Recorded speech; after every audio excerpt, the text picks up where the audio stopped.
Electric Cafe.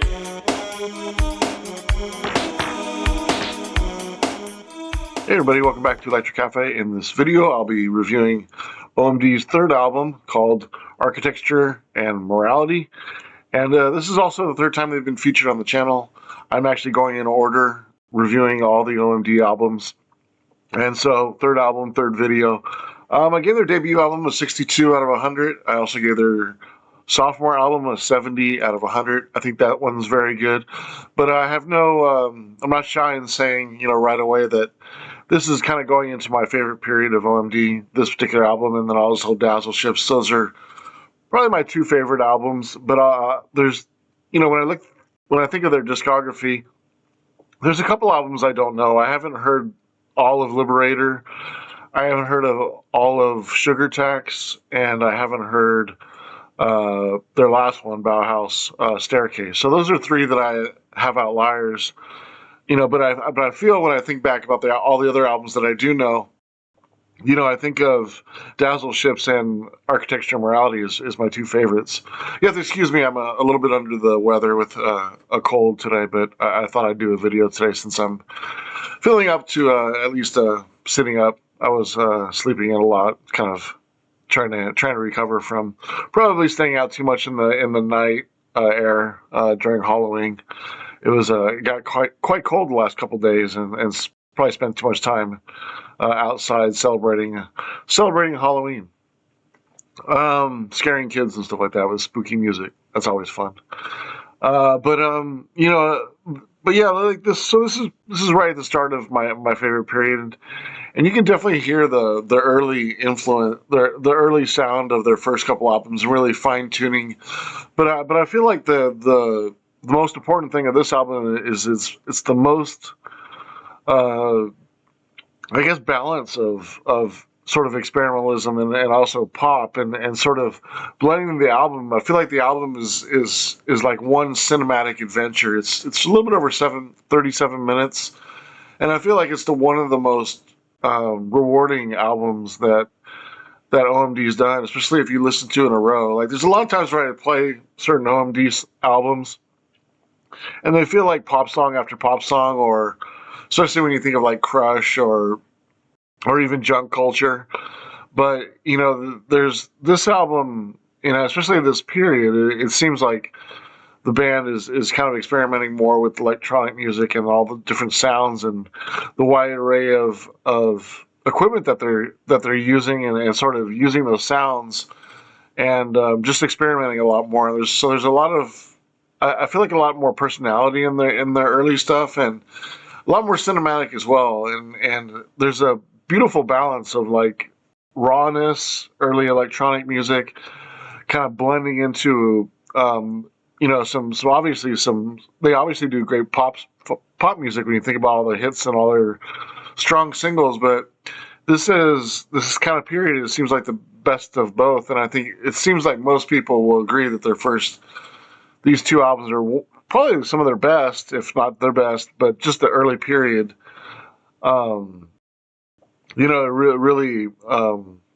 really excites people that are really into early electronic music, especially people that are around in the late 70s, early 80s, and were around for this beginning. I kind of got into OMD probably around like 82, 83, right around this album, just a little bit after this album.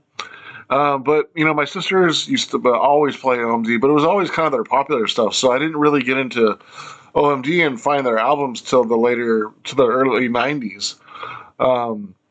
I kind of knew OMD as like hits, and that's kind of what put me off in sort of delving more into their albums, and especially their early career. Is as I got older, I got more into the origins of how music kind of evolved and the history involved in music, and also starting to know some of the early equipment and having that kind of recording engineering background to be interested in kind of those early productions and what they did with their music. I just feel like this period, not only in OMD's career, but in a lot of bands' career, like they're really experimenting with sound, but also sort of figuring it out. And there's something beautiful in that kind of early sound of the early 80s.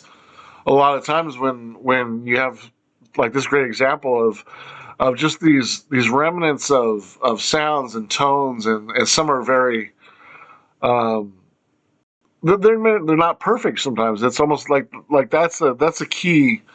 Like when I think of some of the tracks in here, there's certain tones and certain cadences that kind of come out and uh, in certain sounds and certain tones, and they don't sound perfect, but they have such a unique personality, and it's really exciting to me because I love to gauge kind of the history of electronic music. So in the early '90s, when I started going back to the earlier albums of OMD and started finding a lot more of the non-single stuff, I got really excited and I started to like OMD a lot more. But that kind of always hearing their singles like Tesla Girls and Secrets, and all those songs are good. Telegraph is the early one, Electricity, obviously, and then some of their more famous ones. But like they, in some ways, they were so poppy that they kind of put me off in trying to get in more into it, because I was looking, even in the early '90s, I was looking for more unique music or more abstract electronic music that kind of excited me, that I wanted to delve into and really try to find. And when I thought of OMD, I kind of thought of the pop side, so I never really got into it. But until that early '90s period, when sometimes when you shop in record stores and you don't find much, especially I mean I can think of so many times back in periods of my life when in the middle '90s you couldn't even buy a lot of vinyl from popular artists, and then you kind of go into the mid 2000s, and depending on where you're located, and like there's maybe not a lot of great record stores around you, so you just choose what you can. And that's the great thing about what I feel like being well rounded in certain styles like electronic music is, no matter what's in there, as long as there's something in there electronic music, I'll try to find and buy. So I try to be wide ranging. So, even if they don't carry certain dance music and electronic music, or maybe most new or hipper music that I'm sort of into, at least I can go back and get some cool OMD records and sort of, round out my knowledge of bands that I liked but didn't necessarily know all of their tracks. And certainly I did that. Certainly, I did that with all the OMD music. You can see a couple of their early copies, one of their first editions of the CD version, and then original copy of the vinyl here. But when I go into the tracks, I really like the first side. I mean, the first side is it could arguably be the best side of any OMD album ever.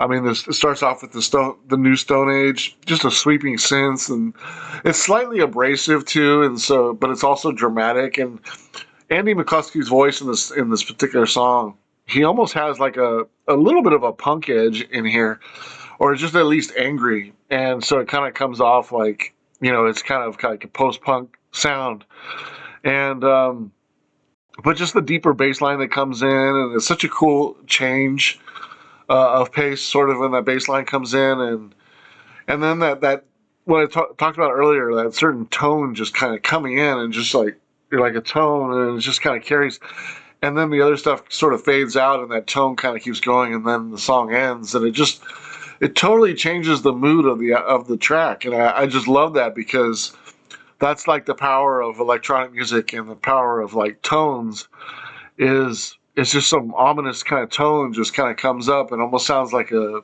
test equipment tone, although the frequency is a little bit different than that, but it just kind of gets your attention, and then that just kind of takes over, and so it immediately, just with one tone, it changes your perspective of the whole song and the direction of the whole song. I just find that really cool, and that's something that I do when I do like ambient mixes and stuff like that. I try to have offsetting tones and offsetting songs to sort of really change the direction of the music and the mood and the atmosphere that you're trying to create. And there's so many different parts in this album that do that, but still it keeps a very cinematic feeling, and it almost feels like I mean, could easily be a soundtrack to a movie, especially maybe the non-pop songs, like maybe not so much Souvenir and Joan of Arc, but the rest of the album is very cinematic to me.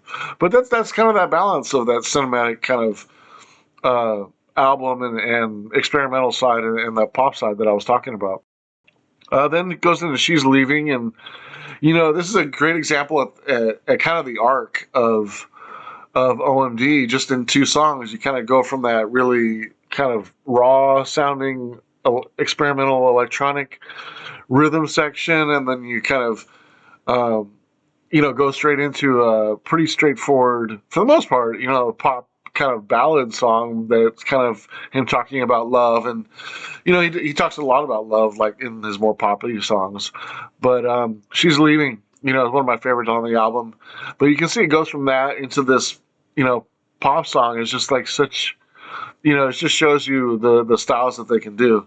The synths have a lot of the synths have a lot of personality in this particular track, and She's Leaving. Great layering. I like when they're in this range, especially Andy McCluskey when he's in this kind of song range. It's kind of minimal, but it stays in a sweet spot. I feel like, and it doesn't necessarily go over the top and too poppy. And that's what I really like. OMD stuff. I don't necessarily like the over the top like pop songs like Tesla Girls or something like that. I'll still listen to them. I still like them, but it's not necessarily the OMD that I prefer. But then you go into track number 3, one of their all-time favorites, Souvenirs. Just love this track. Oh, I gave She's Leaving 8 out of 10 stars. Really excellent track. Love that one. Souvenir, one of their best all-time. 9.5 score out of 10. I don't even know why I'm arguing and just don't give it a 10. It's a beautiful song, so simple, so magical, and I love how the melody just could go on forever and you wouldn't care. I love Paul's singing in this particular song, really soft. Certainly an all-time great for OMD. The layering and the oohs and the ahs and then the ahs and the in the bridge. And I love how the bridge is definitely. I mean, like I was talking about earlier with the experimental side, and then you have the pop side. Like here, it almost does it in the same song. Like Souvenirs with the main melody is fairly poppy, but that bridge, with the and then the instrumental behind that is in some ways such a different dichotomy to the amazing melody that is the hook of the song. And so that bridge, and then it kind of goes back into that melody again, and that the sort of chorus sound. It's just beautiful. It's awesome. Love the video too. It's a classic.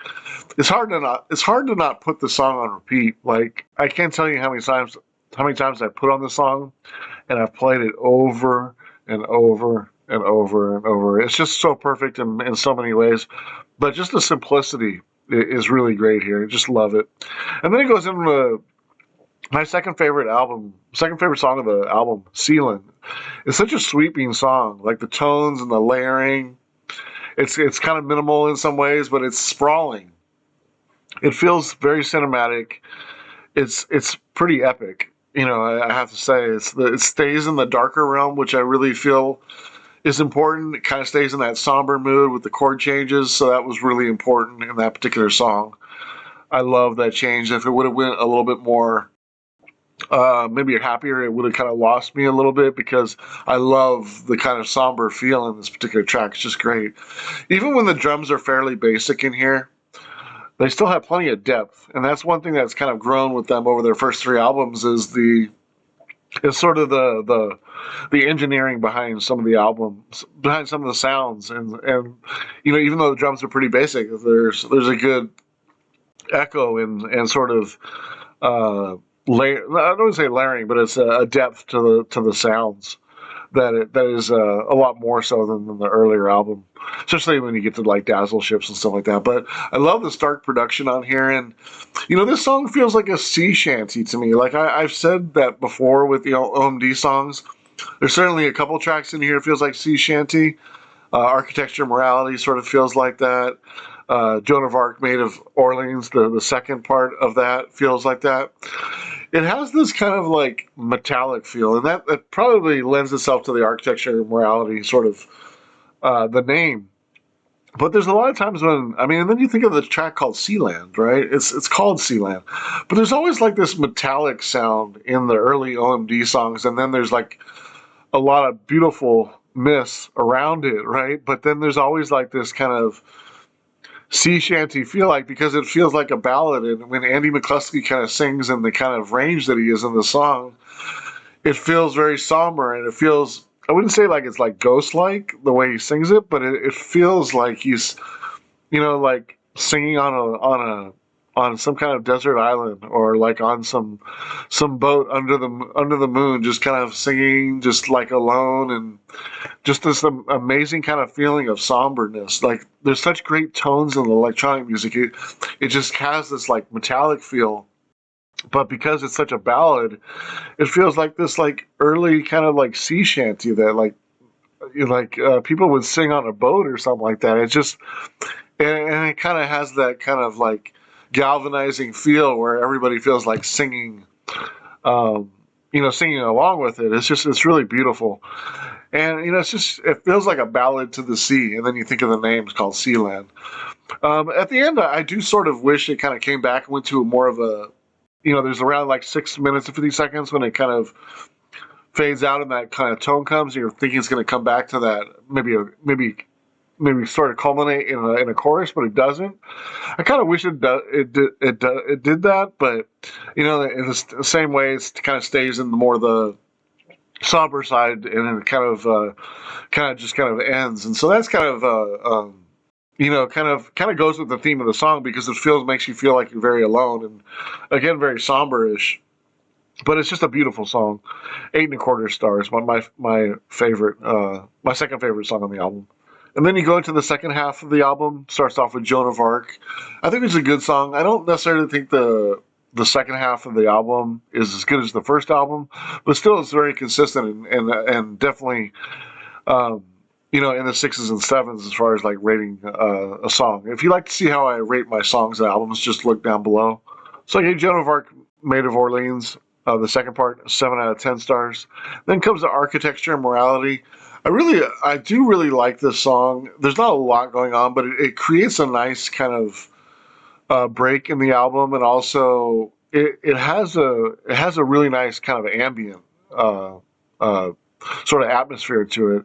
It's ominous a little bit, and it's got some really interesting tones in there on some of the sounds. I really like that, but just doesn't necessarily go too much. It's kind of hard to rate a few of these tracks, and some of the OMD tracks, it's hard to give them above a 6, in that range, to say they're very good. In a strange way, they are very good because they help the album. And I feel like in the atmosphere, and that's why I always have the bonus points of adding up to 10 points or detracting up to 10 points, because one of those things I feel like this album does a good job of is it has a great flow. And I do feel like these smaller songs kind of help the overall atmosphere and flow of the album, but they don't necessarily feel like like songs that would grade higher as they were by themselves, if you get what I mean.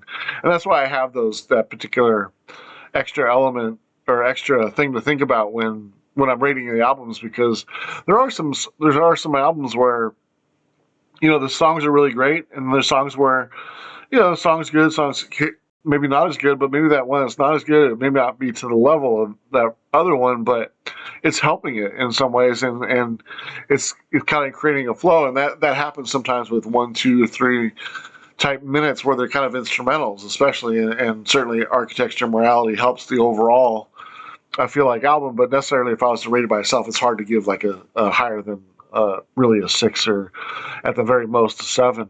But Architecture and Morality gave it 6.25 stars. Georgia, I really like the ending last minute melody. It's really nice, 6.5 stars. But first minute or two is okay. I just like the last minute and a half.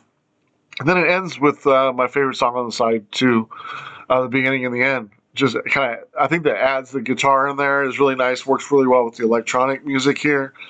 The piano is a beautiful addition towards the end, and you kind of like wondering how that kind of came out, and then you have to sort of rewind the song to hear how it kind of morphed out of the haziness of all the electronics and the processing of the guitar, like the effects on the guitar and stuff like that. It's like, again, it's kind of like that metallic range, and then you have this beautiful piano that comes out of it, which is really nice. You get that one 7.25 stars. when I think of the overall of the album, 1981, this came out. It's certainly still a little raw in some ways, and also but very stark, and but at the same time very beautiful. It's like listening to the birth of electronic pop music. When you listen to some of the early OMD music, like even though some of the tones aren't perfect, like there's such personality in some of those instruments and some of the melodies and stuff like that, and it's really an interesting balance because I think when I even think of like Depeche Mode in 1981, like everything is a lot more cohesive in the I guess more in the audio spectrum as far as like the tones of certain instruments. It seems a lot more married to themselves and maybe a lot more balanced to each other. We're here in the some of these early OMD albums. It feels like there's like a mechanical sound over here. It feels like there's a sweeping synth over here. It feels like there's a basic melody up front. Like so you get these like really interesting layers, and I think it's a perfect name for the album because it kind of that's kind of what it says to me. Like it's very architecture like, because you just have these different such and there's such difference in in tones. They don't necessarily always. I wouldn't say they don't always go together because that's how they are, but and that's how you know how they were to be because you're listening to them on record. But if it's almost like if you tried to make this sound now and then you tried to put this one later, like a lot of people would be like, "Oh, those don't really work together." But back in these days, they probably maybe not have been aware of how distant some of their sounds were to each other. Like like when you almost think of like the military drums, right? Like there's a few tracks on here. It kind of sounds like military, drums, like very shallow tom. It you're kind of like, did they really plan that? Is there a theme behind that? Are they trying to be like a little bit military on that?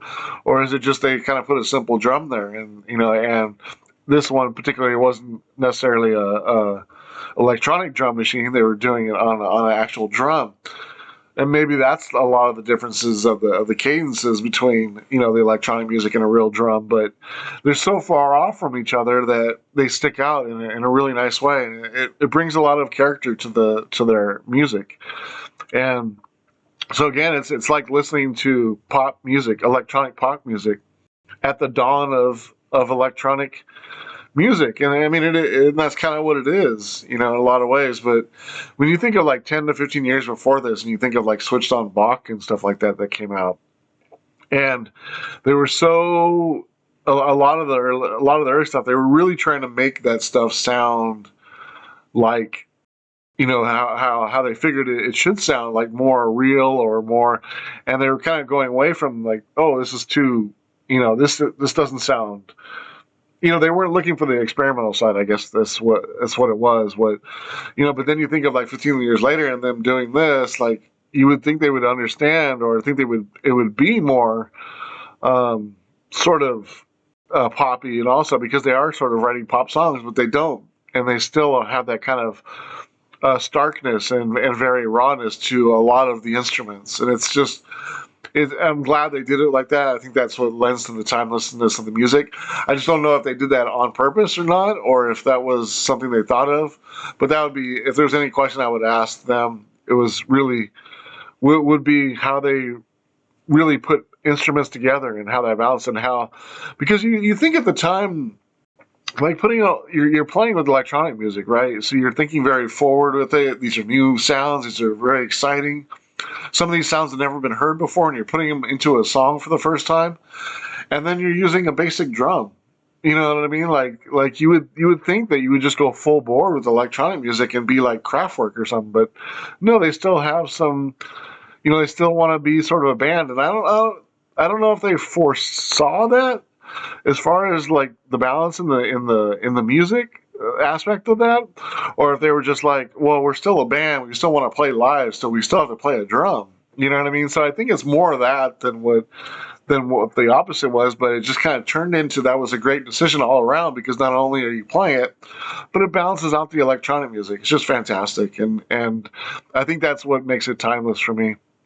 But considering the flow of this album, and I feel like it's better the complete album more so than the original parts of the songs or the songs themselves. I gave this album an extra 3 stars. I think was 66 divided by 9, which is 73.3. I gave it an additional 3 points for a 76. So that puts it at 76 out of 100, right in the middle. Very good on the way to an excellent album. I'm sure Dazzle Ships will be very close to this, and then we'll go through the rest of their career and rate. I feel pretty confident that most of their OMD albums will be in the 60s and 70s. I don't feel like there's any album, and knowing their music, that they'll be anything less than a good album. But it'll be interesting to see if how many other albums can get in the 70s, and if Dazzle Ships can get into the 80s, because I feel like Dazzle Ships is my favorite.